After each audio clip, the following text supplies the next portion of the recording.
Olá, graça e paz. Eu sou o pastor Ronei, sirvo a Deus na Igreja Batista Independente de Filadélfia.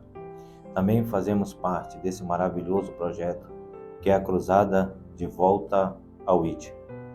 Queria compartilhar alguns textos da Palavra do Senhor e o primeiro texto se encontra na carta aos Colossenses, capítulo 4, no versículo 2 e 3, que diz assim a Palavra do Senhor: dedique-se à oração, estejam alerta e sejam agradecidos.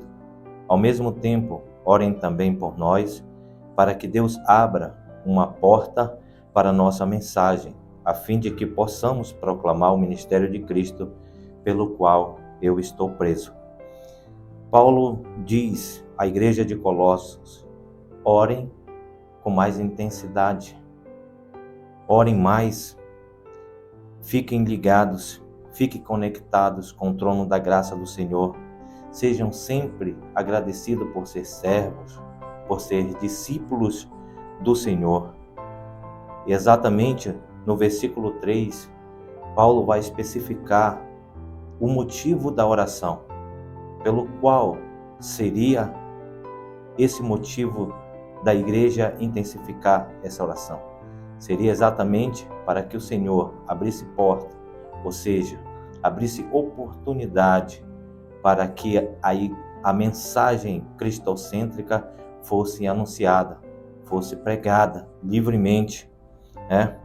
Sabemos que mesmo em cadeias, Paulo escreveu carta às igrejas e não perdeu a oportunidade de pregar até mesmo para a guarda pretoriana que fazia sua segurança. A liberdade de Paulo, ela não se limitava no direito de ir e vir.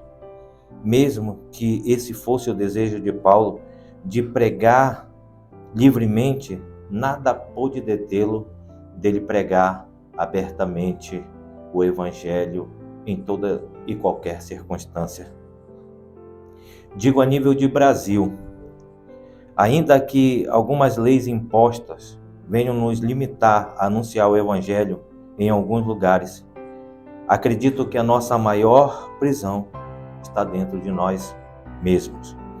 Somos livres para pregar a palavra de Deus livremente, como queria o apóstolo Paulo, mas precisamos romper essa barreira em nós mesmos. Como? Orando a Deus, se conectando com Deus, buscando ao Senhor. No Evangelho de João, no capítulo 4, no versículo 34 ao 35, o Senhor Jesus disse: a minha comida é fazer a vontade daquele que me enviou e concluir a sua obra. Jesus ensina os seus discípulos que primeiro deve ter em nós o desejo de fazer a obra de Deus. Assim como dificilmente uma pessoa vai se esquecer de se alimentar ou de saciar a sua sede, assim o espírito e a alma precisam ser alimentados da palavra de Deus, não de forma natural, como o nosso organismo, mas de forma sobrenatural.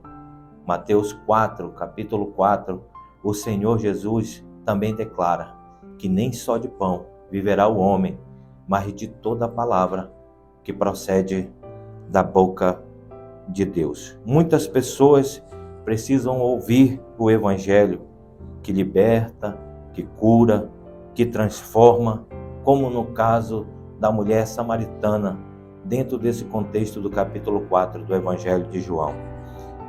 Jesus, ele chama a atenção dos seus discípulos para o versículo 35, que diz assim: vocês dizem, daqui a 4 meses haverá colheita, e eu lhe digo, abra os olhos, vejam os campos, eles já estão maduros para a colheita. As almas estão sedentas, os campos estão brancos e prontos para a colheita. Não devemos esperar o bom tempo, que significa as estações, esperar o tempo certo. Não temos mais tempo a perder.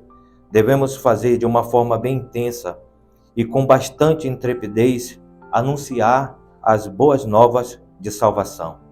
Como Paulo escreve na sua segunda carta a Timóteo, no capítulo 4, no versículo 2, esteja preparado, pregue a palavra a tempo e a fora de tempo. O tempo se chama hoje. Junte-se a nós nessa grande colheita. Oremos para que o Senhor mande mais ceifeiros para a sua seara. Junto, no maior propósito que Deus deu à igreja, semear, colher para o grande celeiro de Deus. Que Deus vos abençoe em Cristo Jesus. Obrigado e até a próxima.